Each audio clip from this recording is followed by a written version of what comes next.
Nabi Yunus alaihissalam ditelan ikan paus. Usia bumi semakin tua dan jumlah manusia pun terus bertambah. Dari masa ke masa, Allah terus mengutus para nabi serta rasul untuk membimbing manusia. Namun, godaan dari iblis juga tidak pernah berhenti, membuat manusia terus-menerus jatuh dalam dosa. Sama seperti yang terjadi pada penduduk kota Ninawa ini, mereka berpaling dari Allah dan menyembah berhala. Mereka menciptakan patung-patung berhala itu dalam berbagai wujud. Mereka mengikuti ajaran nenek moyang dan meneruskannya lagi ke anak cucu. Ingatlah anak-anakku, tidak ada pencipta dan pelindung yang lebih hebat daripada dewa kita ini. Ajaran ini semakin lama semakin melekat, hingga tidak ada lagi orang yang beriman kepada Allah Subhanahu wa Ta'ala. Nabi Yunus alaihissalam lahir di tengah-tengah kaum penyembah berhala ini. Namun, hal itu tidak membuatnya terjerumus dalam dosa. Dia tetap memegang teguh iman kepada Allah sesuai dengan ajaran para nabi terdahulu. Allah lantas mengangkat Nabi Yunus sebagai utusannya. Tugas Nabi Yunus adalah mengingatkan umatnya dan mengajak mereka untuk kembali beriman kepada Allah. Sama seperti kebanyakan kaum durhaka lainnya, penduduk Ninawa pun menolak dakwah Nabi Yunus. Banyak yang mengaku sebagai utusan Tuhan, namun semuanya pembohong. Apakah benar Tuhan yang kau sembah itu ada? Jika engkau tidak bisa menunjukkan wujudnya, bagaimana kami bisa percaya? Nabi Yunus mengingatkan kaumnya akan hari kiamat yang pasti akan datang, dan neraka yang begitu mengerikan akan menjadi tempat bagi orang-orang yang penuh dengan dosa. Sedangkan bagi mereka yang beriman, Allah akan mengangkatnya ke surga. Namun, semua ancaman dan janji indah ini tidak bisa menggoyahkan kepercayaan penduduk Ninawa. Selama beberapa waktu, Nabi Yunus terus berdakwah. Namun, kaumnya selalu saja menentang. Keadaan ini membuat Nabi Yunus sedih dan kecewa. Nabi Yunus berdoa kepada Allah dan memohon petunjuk apa yang harus dilakukan untuk menyadarkan penduduk Ninawa ini. Namun, sebelum Allah menurunkan wahyu, Nabi Yunus telah memutuskan lebih dulu. Dia pergi meninggalkan kaumnya. Nabi Yunus berjalan menuju ke pantai. Dia mencari sebuah kapal penumpang dan berniat pergi ke tempat lain. Kala itu, matahari sudah hampir terbenam.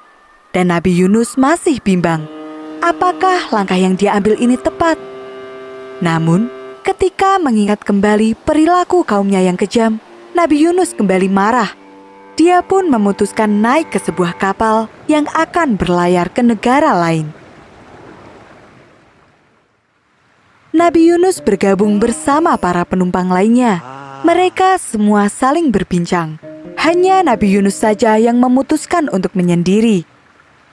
Tiba-tiba saja, angin bertiup dengan kencang. Langit malam yang gelap mulai dihiasi kilatan-kilatan petir, disertai dengan gemuruh yang menggelegar. Badai akan segera datang.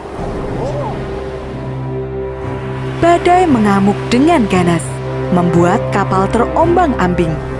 Para penumpang mulai panik ketika melihat air mulai membanjiri lambung kapal. Kapten, kapal kita mulai tenggelam. Buang barang-barang yang paling berat. Semua awak kapal langsung bergerak. Mereka membuang barang bawaan ke laut untuk mengurangi beban. Meskipun semua barang sudah dibuang, kapal tetap saja terombang-ambing dan hampir tenggelam, seolah beban yang dibawanya masih terlalu berat. Bagaimana ini, Kapten? Salah satu di antara kalian pasti telah berbuat dosa besar, sehingga para Tuhan marah. Nahkoda pun memerintahkan anak buahnya untuk membuat undian. Setelah undian itu jadi, Nahkoda berkata, Sesuai tradisi, Untuk meredakan amarah laut, salah satu penumpang harus dikorbankan. Buang saja para budak. Buat apa harus diundi? Bagi yang namanya terpilih, dialah yang akan dibuang ke laut. Undian pertama dilakukan. Yang keluar adalah nama Nabi Yunus. Undian kedua dilakukan, dan yang keluar adalah nama Nabi Yunus lagi. Siapa yang bernama Yunus? Malang sekali dia. Nahkoda menarik undian untuk ketiga kalinya. Yunus, cepat bawa dia kemari. Semua penumpang sepakat bahwa Nabi Yunuslah yang harus dikorbankan agar lautan kembali tenang. Awak kapal berjaga-jaga seandainya saja Nabi Yunus melakukan perlawanan. Namun, Nabi Yunus tidak melawan. Nabi berpikir, apakah ini merupakan teguran dari Allah Subhanahu wa Ta'ala karena dia telah meninggalkan kaumnya sebelum mendapatkan perintah dari Allah? Nabi Yunus berdiri di samping perahu dan melihat lautan yang bergejolak dipenuhi ombak besar. Sungguh pemandangan yang mengerikan. Gelapnya malam terasa semakin mencekam. Nabi menutup mata dan memantapkan hati melompat ke laut. Dalam sekejap, dia tercebur ke dalam air yang dingin. Saat Nabi membuka mata, seekor ikan paus yang sangat besar berada tepat di depannya. Ikan paus itu melahap dan menelan Nabi Yunus hingga jauh ke dalam perut. Kemudian, ikan itu menyelam jauh sekali ke dalam lautan. Nabi mencoba menggerakkan tangan, kaki, kepala dan seluruh tubuhnya. Semuanya masih terasa normal. Alhamdulillah, Nabi masih hidup.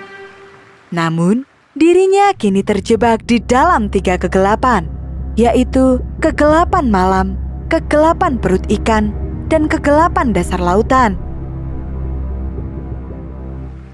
Nabi merasa sungguh berdosa. Dia kemudian bertasbih dan berdoa memohon ampunan. Tiada Tuhan selain Engkau, ya Allah. Wahai yang Maha Suci, sesungguhnya aku termasuk orang yang menganiaya diri sendiri. Selama terjebak di dalam perut ikan, Nabi Yunus tidak pernah berhenti bertasbih. Dia bertaubat dengan sungguh-sungguh. Allah Subhanahu wa Ta'ala mendengar tasbih Nabi Yunus yang menggema dari dalam perut ikan. Atas kesungguhannya itu, Allah menurunkan perintah kepada ikan paus agar membawa Nabi ke permukaan laut. Ikan itu berenang menuju ke sebuah pulau dan mengeluarkan Nabi Yunus dari dalam perutnya. Allahu Akbar. Nabi Yunus berhasil selamat dari perut ikan tanpa suatu kekurangan.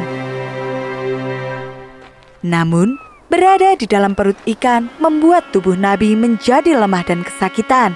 Apalagi setelah dia terdampar di pantai. Sengatan sinar matahari membuat kulitnya semakin terbakar. Di tengah rintihannya, Nabi terus bertasbih dan memohon pertolongan dari Allah. Allahu Akbar. Kemudian, Allah menumbuhkan pohon sejenis labu yang memiliki daun lebar untuk melindungi dari sinar matahari.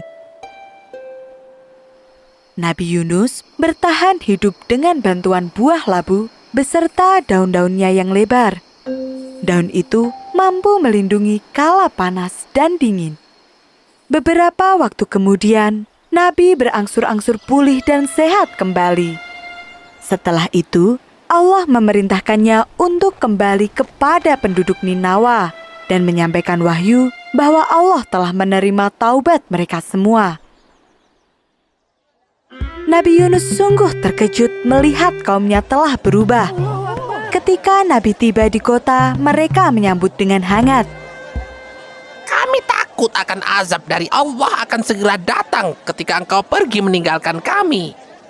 Benar, karena itulah kami beriman dan beribadah seperti yang engkau ajarkan, berharap agar Allah mengampuni dosa kami. Subhanallah, penduduk Ninawa yang tadinya menyembah berhala, kini telah bertaubat dan beriman kepada Allah Subhanahu wa Ta'ala. Dan mereka semua bersujud syukur ketika mendengar bahwa Allah telah menerima taubat mereka. Setelah itu, penduduk Ninawa hidup dengan makmur dan bahagia. Nabi Yunus pun melanjutkan dakwahnya lagi hingga usia 110 tahun.